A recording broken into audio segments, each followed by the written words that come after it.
मी योगेश वसंत त्रिवेदी पत्रकार आहे आणि मुंबई मराठी पत्रकार संघाचा आजीव सदस्य आहे.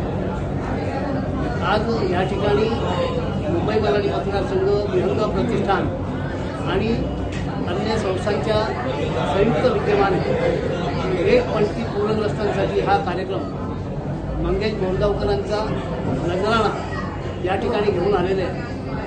आणि आज मराठवाडा आजपर्यंत दुष्काळग्रस्त म्हणून ओळखला जायचा, त्या दुष्काळग्रस्त मराठवाड्याला पाण्याने धुवून काढलं. पुराचं पाणी, अतिवृष्टी एवढं की त्या ठिकाणी शेतजमीन, शेती, पिकं सगळे जमीन खरवडून गेली, पिकं वाया गेली, जनावरं गेली, जीवितहानी झाली, वित्तहानी मोठ्या प्रमाणावर झाली. आणि त्या ठिकाणी कसं आहे का, आकाश फाटलं आहे, ठिगळ कुठे कुठे लावणार.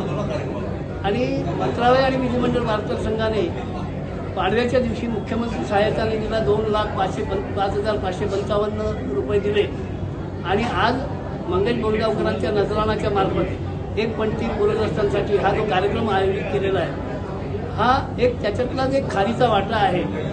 आणि लोकांनी मोठ्या प्रमाणावरती मदत केली पाहिजे. या संधीचा उपयोग म्हणून माझी आणखीन एक सूचना आहे की यापूर्वी कोयना भूकंप झाला, लातूर किल्लारीला भूकंप झाला, अनेक आपत्ती आपल्याकडे आली. रायगड जिल्ह्यामध्ये फार मोठ्या प्रमाणावर नुकसान झालं होतं, नदीचा पूर आला.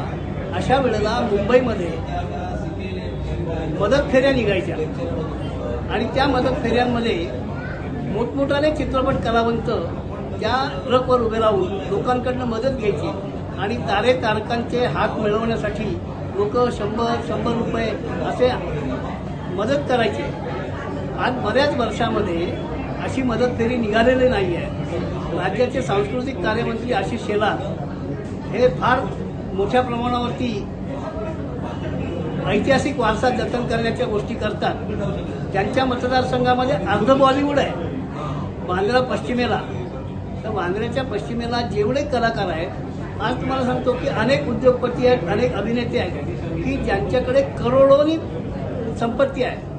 त्या लोकांनी ह्या पूरग्रस्तांसाठी मदत जर प्रत्येकाने, बरे अमिताभ बच्चन आहे, शाहरुख खान आहे, अदानी आहे, अंबानी आहेत, या लोकांनी तिथली गावं दत्तक घेतली पाहिजे, तिथे लोकांना उभं केलं गेलं पाहिजे.